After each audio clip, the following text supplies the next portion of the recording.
Bismillahirrahmanirrahim. Allahu la ilaha illa huwal hayyul qayyum. Bismillahirrahmanirrahim. Assalamualaikum warahmatullahi wabarakatuh.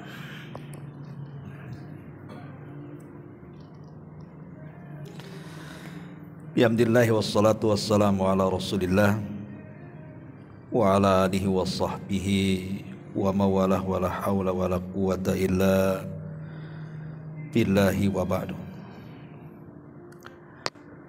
Alhamdulillah, segala puja dan puji hanya milik Allah subhanahu wa ta'ala. Salawat dan juga salam kita hadiahkan kepada Rasul kita Nabi besar Muhammad sallallahu alaihi wa ala alihi wasallam. Ma'asyiral muslimin wal muslimat rahimakumullah. Biasa kita mengkaji tafsir, tapi malam ini kita akan membahas tema bebas dulu, di mana kita akan membahas tentang 12 senjata di dalam melawan syaitan, sihir, dan juga segala bentuk keburukan. Ma'asyiral muslimin wal muslimat rahimakumullah. Sebelum saya jelaskan tentang 12 jalan atau cara atau senjata dalam melawan syaitan, sihir ataupun keburukan ini, kita tahu bahwa di antara pendorong seseorang melakukan kejahatan itu, sering saya ulang-ulang, sumbernya dua. Dan yang kedua, syaitan.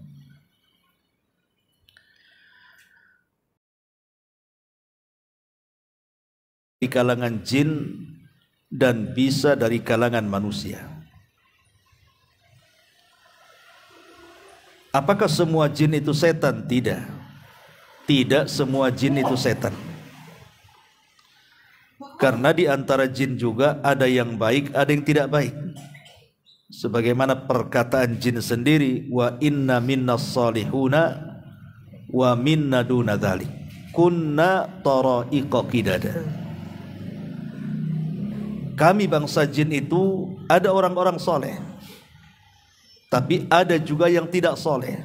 Kami ini bertingkat-tingkat. Lah jin yang soleh, mereka bukan setan, tetapi jin yang, jadi jin yang jahat itu yang disebut dengan setan. Lah jin-jin yang jahat inilah yang kemudian digerakkan oleh iblis untuk menggoda Bani Adam. Dan kita tahu bahwa alam jin berbeda dengan alam manusia. Artinya bagi kita manusia, jin itu perkara gaib. Tapi bagi jin, untuk manusia, bagi mereka tidak gaib. Karena jin mampu melihat kita, tapi kita tidak bisa melihat jin. Makanya Allah mengatakan innahum yaraukum huwa wa qabiluhu min haitsu la tarawnahum. Sesungguhnya mereka mampu melihat kalian, dia iblis dan seluruh bala tentaranya, dari arah yang kalian tidak sanggup melihatnya. Dari sini kita tahu bahwa menghadapi syaitan dari kalangan jin tidak bisa dengan menggunakan senjata-senjata yang biasa kita gunakan. Entah berupa pisau, pedang, panah, pistol, atau senjata-senjata canggih yang sekarang kita kenal dengan nuklir dan yang lainnya. Tidak bisa kita menghadapi dengan senjata-senjata ini. Karena keberadaan mereka tidak tampak, sehingga kalau kita menyerang mereka dengan senjata yang ada, umpamanya antum bawa golok atau bawa pisau atau bawa panah, Kemana diarahkan senjata itu coba? Jinnya saja nggak tahu di mana, sehingga sulit melawan jin-jin jahat atau setan ini dengan senjata-senjata manusia.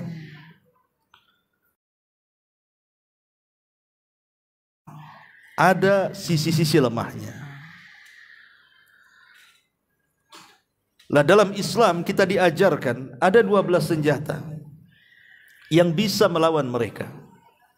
Dan 12 senjata ini adalah senjata-senjata paling kuat dan ampuh untuk melawan godaan-godaan syaitan, ataupun bahkan melawan sihir, atau bahkan keburukan-keburukan yang ditimbulkan.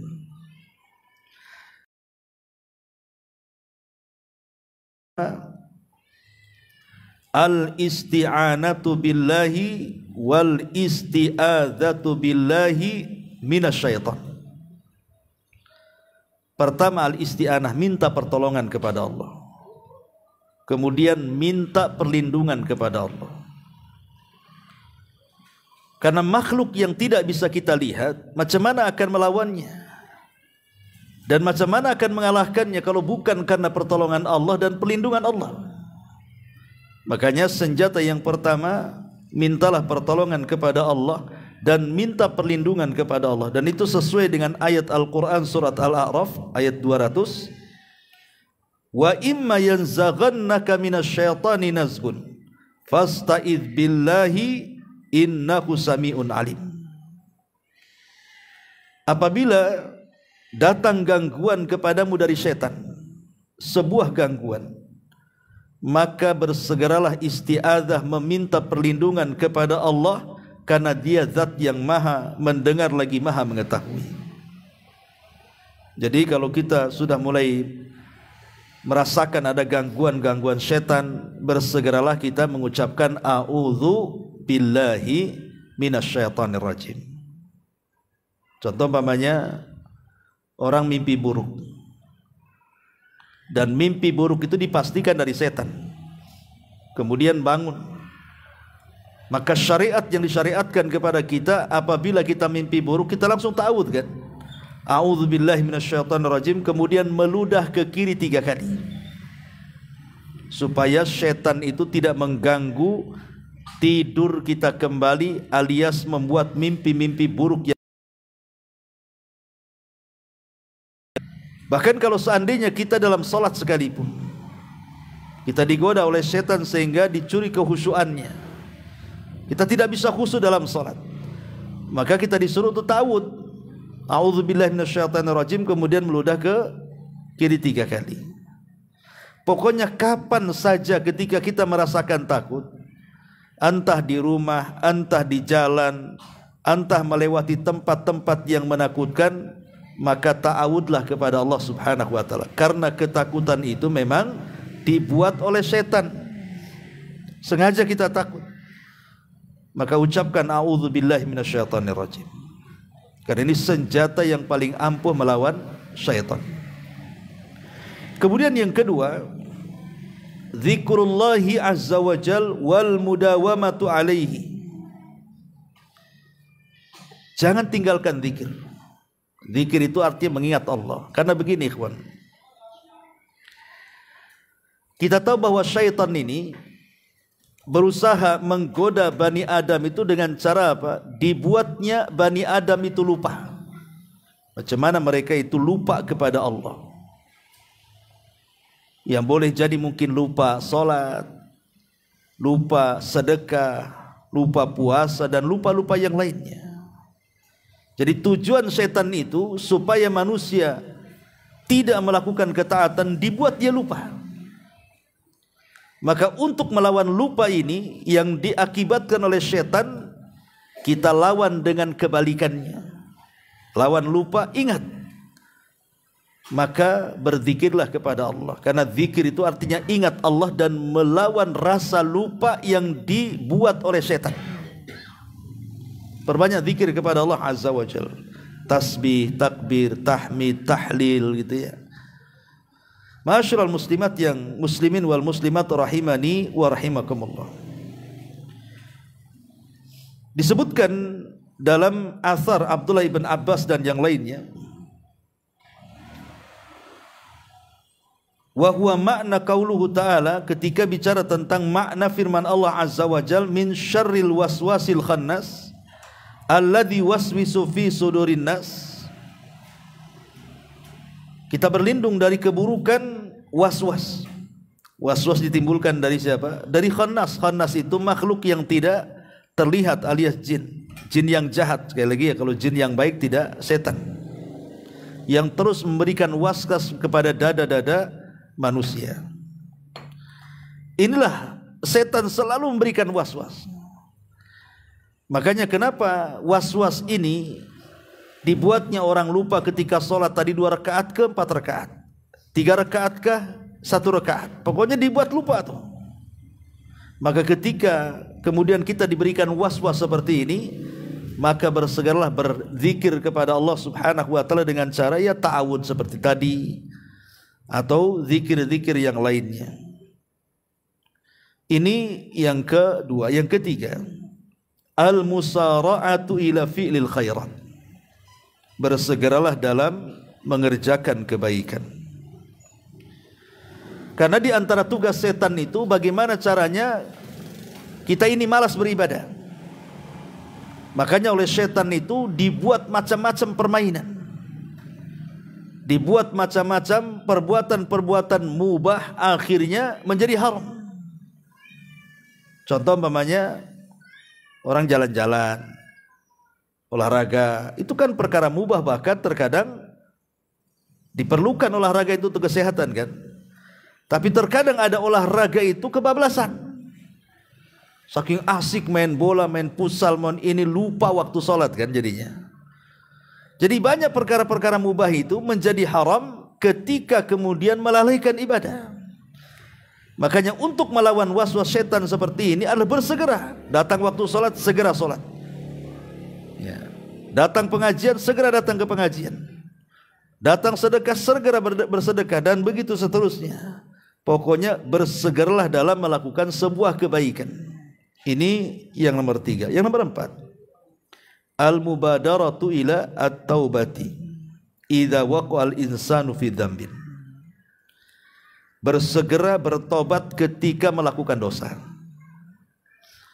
Karena setan ini akan senantiasa menggoda Bani Adam sampai mereka kecanduan dengan dosa.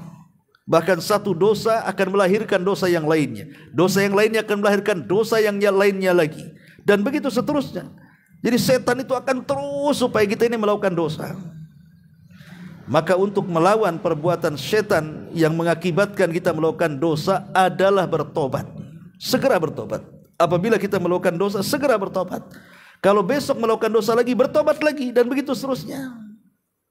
Jangan sampai kemudian dosa itu ditumpuk-tumpuk dan telat dosa tobatnya, kemudian meninggal sebelum tobat, kan masalah jadinya. Maka kalaupun kita tidak bisa meninggalkan maksiat, maka bertobatlah setiap kita melakukan maksiat. Karena Rasul mengatakan kullu bani Adam khata'un wa khairul khata'ina tawwabun. Setiap anak Adam itu pasti melakukan dosa, melakukan salah. Tapi sebaik-baiknya orang yang melakukan dosa adalah bersegera bertobat kepada Allah. Karena tobat ini senjata yang paling ampuh untuk melawan syaitan. Kemudian yang kelima, adamu mukhalatati rufaqaisu.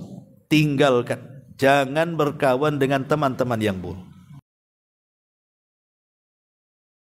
Bagaimana Allah Subhanahu wa taala memiliki wali-wali, orang-orang yang baik, yang senantiasa mendakwahkan risalah yang dibawa Nabi SAW.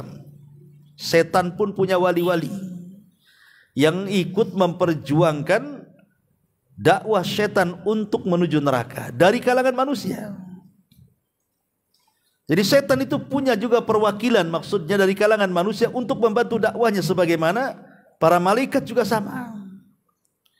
Lah salah satu adalah perwakilan setan di permukaan bumi dari kalangan manusia adalah mereka orang-orang yang jahat. Orang yang sesat akidahnya, sesat ibadahnya, sesat pergaulannya, sesat akhlaknya, dan begitu seterusnya. Maka untuk melawan dari orang-orangnya setan yang ada di bumi ini, maka jangan berteman dengan mereka. Jauhi mereka. Karena Nabi SAW mengatakan al-mar'u ala dini khalili. Agama seseorang itu ditentukan dengan agama kawannya. Kalau kawannya baik, dia pasti baik. Kalau kawannya jahat, pasti dia jahat. Jadi kawan itu akan terbebas dari gangguan setan dan bisa melawan setan. Yang kelima, jauhi teman-teman yang jelek. Ya, ini yang kelima. Yang keenam, mulazamatu jama'atil muslimin. Mulazamatu jama'atil muslimin. Senantiasa berpegang teguh dengan jamaah kaum muslimin, artinya dengan pemerintah. Nabi SAW mengatakan, alaikum bil jama'ati wa iyyakum wal furqah, fa inna syaitan ma'al wahid wa huwa minal itsnaini ab'ad. Wajib atas kalian berjamaah, hati-hati kalian jangan berpecah belah, karena setan itu suka untuk menggoda orang yang sendirian, dan dengan yang dua orang setan semakin jauh. Jadi kalau seandainya kita ini berpegang dengan jamaah, ya jamaah itu bisa juga artinya kebenaran, bersama kebenaran. Karena Abdullah bin Mas'ud mengatakan al-jama'atu ma wafaqal haq wa in kunta wahdak. Jamaah itu ketika Anda mencocoki kebenaran walaupun sendirian. Jadi tetaplah dengan kebenaran walaupun sendirian. Berarti berdua dengan kebenaran, kan begitu. Ada juga yang mengatakan jamaah di sini maksudnya jamaah kaum muslimin, supaya kita tidak berpecah belah dalam satu negara, maka kita mentaati pemerintah. Kecuali kalau perintah pemerintah itu maksiat, ya jangan ditaati. Tapi kalau perintah pemerintah itu sebuah kebenaran, wajib kita taati. Atiullah wa atiur rasul wa ulil amri minkum. Dan ulil amri di sini maksudnya pemerintah dan ulama. Kalau perintah mereka baik, taati. Jangan melakukan pemberontakan, kan itu bagian daripada perpecahan. Dan setan suka nih menggoda-goda orang untuk memberontak kepada pemerintah, terutama orang-orang yang jahil terhadap agama. Ini yang nomor 6. Yang nomor 7, qaulu bismillah fi kulli ahwali. Ucapan basmalah itu paling efektif. Jadi kalau kita melakukan aktivitas apapun, menutup jendela, menutup pintu, baca basmalah. Ya. Masuk kamar mandi, baca basmalah. Ngangkat barang, baca basmalah. Apa saja, aktivitas apa saja yang dimulai dengan baca basmalah, maka setan tidak mungkin dekat-dekat dengan aktivitas kita. Dalam sebuah hadis, Nabi SAW mengatakan, satru ma baina a'yunil jin wa auratu bani Adam idza dakhala ahaduhum al-khala'a an. Kata Nabi SAW, yang bisa menghalangi atau menutupi pandangan jin dengan aurat kita itu adalah ucapan basmalah. Apabila salah seorang di antara kalian masuk kamar mandi, maka ucapkan basmalah, bismillah. Terutama para akhwat, memanjakan ibu-ibu ini ketika salin, ketika memang tidak ada orang, ataupun mungkin adalah yang mungkin suaminya tidak ada masalah, kan itu mahramnya. Tapi ada yang ketiga yang memandang aurat. Siapa mereka? Setan. Sementara setan dalam rumah itu banyak jumlahnya. Di dapur ada setan, di ruangan tengah ada setan, di ruangan depan ada setan, di kamar-kamar ada setan, gitu kan. Kalau seandainya ibu-ibu itu ganti baju, kemudian tidak baca basmalah, berarti ketika ganti baju kemudian tampak auratnya, lah aurat itulah dipandang setan.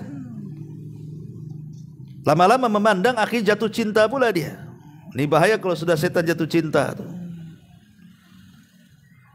Makanya Rasul mengatakan, penghalang pandangan jin dengan aurat Bani Adam itu adalah bacaan basmalah. Jadi kalau kita ini sedang buka baju, buka celana, nampak aurat, tapi kita sudah membaca basmalah, maka setan tidak akan sanggup melihat kita.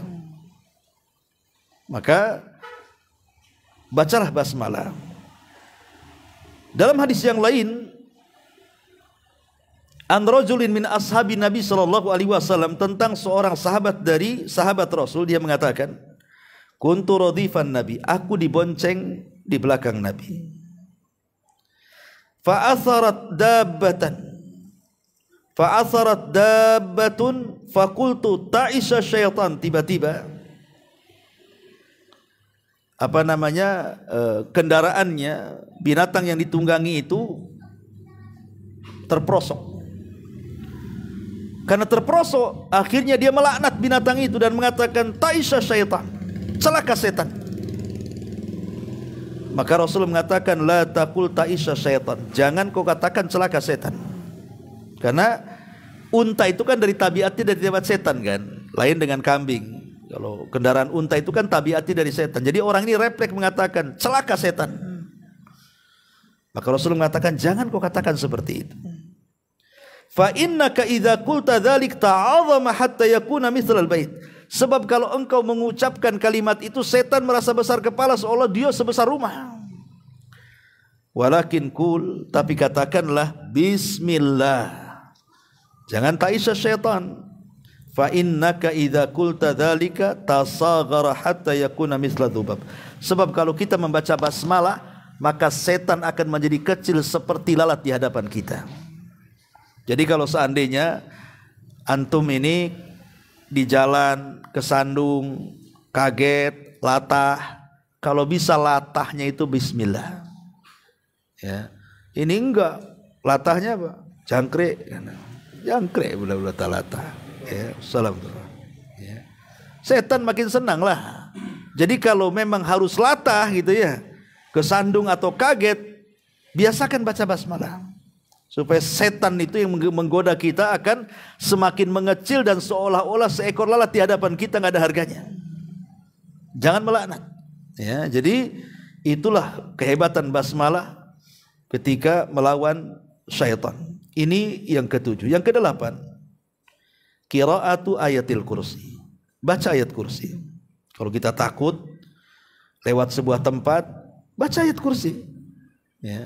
Di rumah sendirian takut, baca ayat kursi. Ya. Tapi maksudnya untuk setan. Jangan pula dibacakan ke debt collector. Ya nggak takut debt collector itu ya.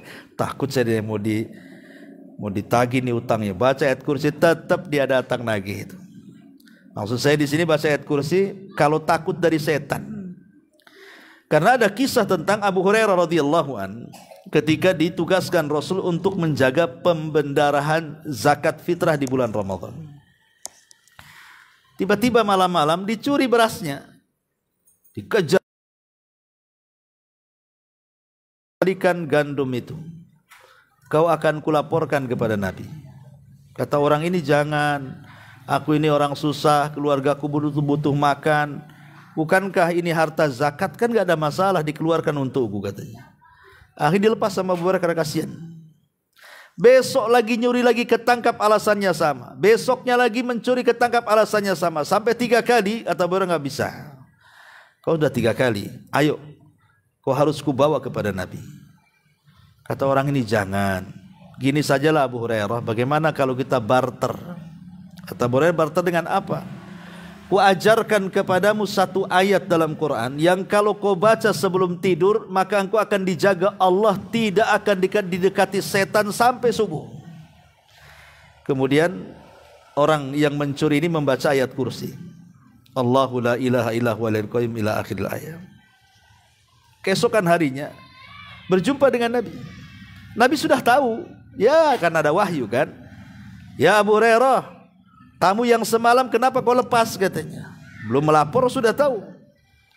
Kemudian Abu Hurairah menceritakan kenapa dia lepas. Karena dia mengajarkan ayat kursi kepadaku. Ya aku lepaslah katanya. Kata Rasul, Abu Hurairah, kamu tahu nggak siapa yang kau tangkap semalam itu? Kata Abu Hurairah, nggak tahu. Kata Rasul, fa innahu syaitan. Yang kau tangkap semalam itu setan. Adapun setan itu mengajarkan ayat kursi kepadamu untuk masalah ini benar. Sadaqaka masalah ini, sementara dia sendiri adalah seorang pendusta. Dalam masalah lain setan itu pendusta, tapi dalam bab ini mengajarkan ayat kursi benar, kata Rasul. Artinya bahwa yang membocorkan Bukan bocor halus lagi ini, bocor deras ini. Setan membocorkan kelemahannya sendiri kepada Abu Hurairah kan, bahwa kalau kau ingin tidak diganggu saat tidurmu sampai waktu bangunmu, baca ayat kursi. Coba, dan dibocorkan sama setan malah. Rahasianya sendiri loh ya. Lihat. Maka kalau kita dalam kondisi ketakutan, baca ayat kursi. Itu senjata paling ampuh melawan setan. Ini yang ke-8. Yang ke-9, baca Al-Baqarah. Kalau ingin lebih panjang lagi, baca surah Al-Baqarah. Karena Nabi SAW mengatakan dalam sebuah hadis, Iqra'u surat Al-Baqarati, baca oleh kalian surah Al-Baqarah, fa inna akhdaha barakatun. Siapa yang mengambil surah Al-Baqarah dapat berkah dia. Wa tarku hasratun, dan wa tarkaha, dan siapa yang meninggalkannya maka kerugian. Wala tastati'uhal batalah, dan setan sekuat apapun tidak bisa mengalahkannya. Ada seorang saya bercerita, jadi ada orang yang membenci seorang ibu-ibu. Jadi kejadian di Timur Tengah. Jadi ada seorang laki-laki sangat membenci seorang ibu. Seorang wanita lah, bukan ibu, seorang wanita. Entah apa masalahnya, dia sangat benci sekali dengan wanita itu. Akhirnya dia datang ke dukun. Kemudian mengatakan kepada Pak Dukun tolong sihir si wanita itu, aku benci dengan dia. Kata Pak Dukun, baik, tapi ada harganya. Kata laki-laki ini, tidak apa-apa, berapapun harganya aku kasih. Akhirnya dikasih harga dari yang ditentukan dukun itu. Setelah 3 hari kok tidak ada reaksi wanita itu. Kok disihir harusnya kan kejang-kejang atau apa, sakit, enggak, biasa aja. Akhirnya kemudian dia 3 hari setelahnya dia datang ke dukun dan mengatakan, Pak Dukun, engkau sudah menyihir atau belum sih? Kenapa wanita itu tidak tersihir? Akhirnya Pak Dukun tiba-tiba mengembalikan uangnya kembali dan mengatakan, aku tidak. Kau mau, aku punya teman tukang sihir yang jauh lebih hebat ilmunya dibandingkan aku. Dikasih alamatnya, datang ke tukang sihir yang kedua. Kata tukang sihir yang kedua, dia minta tambah biayanya. Hargaku jauh lebih mahal daripada dukun itu, katanya. Akhirnya siap dibayar dengan sesuai dengan keinginannya. Tapi setelah 3 hari pun tak tampak pula wanita itu terkena sihir. Jadi dia datang lagi, rupanya biayanya dikembalikan. Dia gak sanggup, katanya. Gak sanggup saya nyihir si wanita yang kau maksud itu. Tapi aku punya teman jauh lebih sakti dibandingkan aku, katanya. Ini 3 dukun loh sekaligus. Akhirnya datang ke dukun yang ketiga, itu yang paling sakti itu. Dan dukun yang ketiga ini minta biaya jauh lebih mahal lagi. Akhirnya disediakan. Tapi juga sama. Setelah 3 hari tak tampak pula si wanita terkena sihir. Dari sinilah akhirnya dukun yang terakhir membocorkan rahasianya. Bahwa jin yang dikirim dia untuk menyakiti wanita itu tidak sanggup mendekati, karena setiap malam wanita itu membaca surah Al-Baqarah. Walaupun kisah ini benar atau salahnya, tapi seorang syekh menceritakan seperti itu. Tetapi kita yakin dengan hadis ini, wala tastati'uhal batalah, kata Rasul. Setan-setan yang kuat itu tidak akan mampu mengalahkan orang-orang yang suka membaca surah Al-Baqarah. Ini kan senjata yang luar biasa, baca surah Al-Baqarah. Karena dalam riwayat yang lain, barang siapa yang membaca surah Al-Baqarah, maka setan-setan di dalam rumah itu akan lari. Ada yang mengatakan 3 hari lari dalam hadis yang lemah. Ya. Setelah 3 hari balik lagi. Maka disunahkan 3 hari sekali baca Al-Baqarah.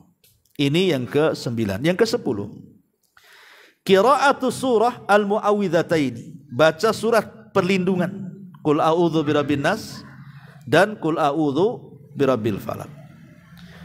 Dulu Nabi SAW selalu membaca dengan beragam macam doa untuk perlindungan dari setan. Tapi setelah turun surah Mu'awwidhataini, Qul a'udzu birabbin nas dan Qul a'udzu birabbil falaq, maka doa-doa perlindungan ditinggalkan semuanya Rasul, dan Rasul fokus kepada 2 ayat ini. Jadi kalau kita sedang takut, baca 2 ayat ini. Qul a'udzu birabbin nas, Qul a'udzu birabbil falaq. Karena di antara sebab nuzul dari 2 surat ini juga karena Rasul itu terkena sihir. Kemudian oleh Jibril diruqyah. Dengan 2 surat ini akhirnya sihirnya terlepas. Lihat bagaimana keajaiban 2 surat perlindungan ini.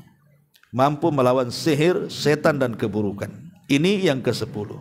Yang ke-11, ya, jangan lupa membaca doa keluar rumah.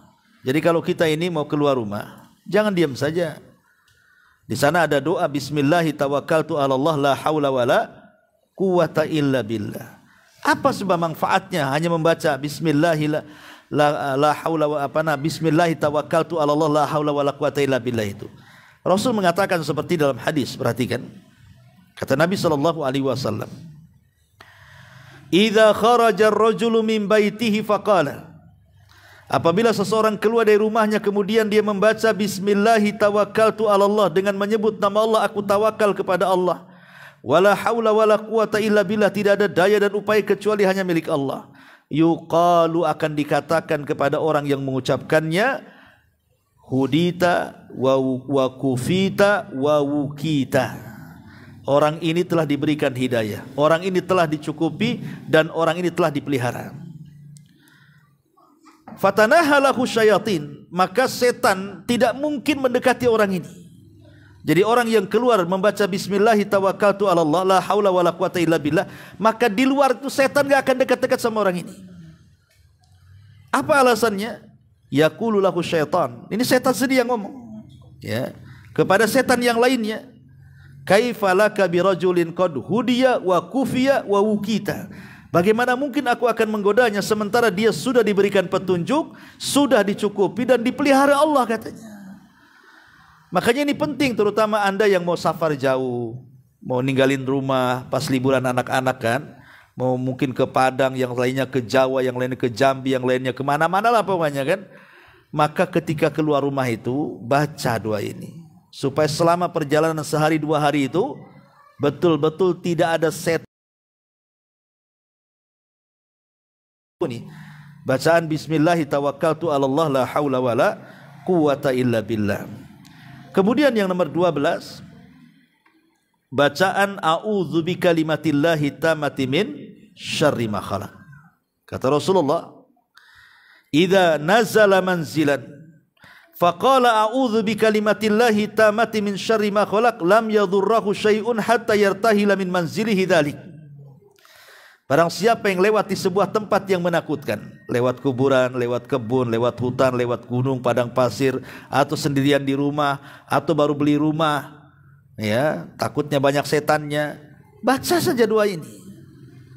Kadang-kadang orang itu ketakutan, mungkin baru jadi rumahnya, diselamati rumahnya, ataupun baru beli rumah, diselamati rumahnya, biar tidak sial, tidak ada setannya. Tidak perlu diselamati, baca saja doa ini. A'udzu bikalimatillahi tammati min syarri ma khalaq. Itu setan pada lari dalam rumah itu, dan kita tidak mungkin diganggu lagi.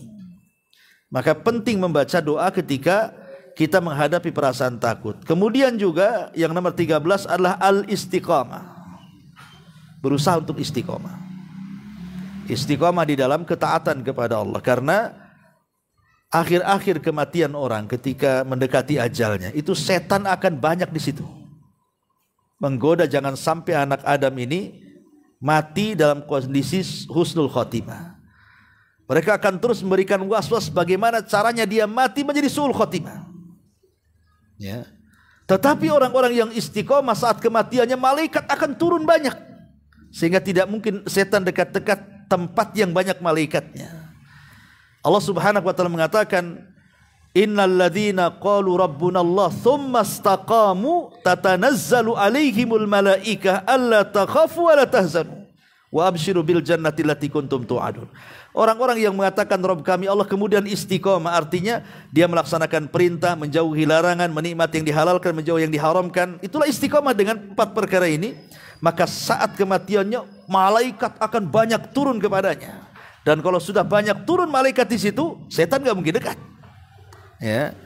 Dan malaikat membisikkan di telinganya, jangan takut, jangan sedih, karena sorga sudah menunggu Anda.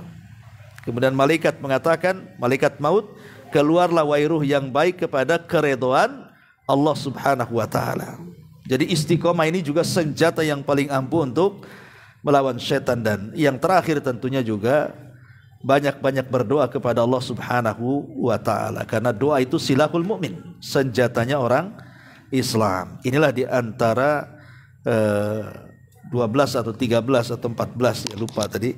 Yang jelas inilah yang diuraikan para ulama dari senjata-senjata ampuh untuk melawan syaitan. Wallahu a'lam bishawab. Sampai di sini sebelum ya.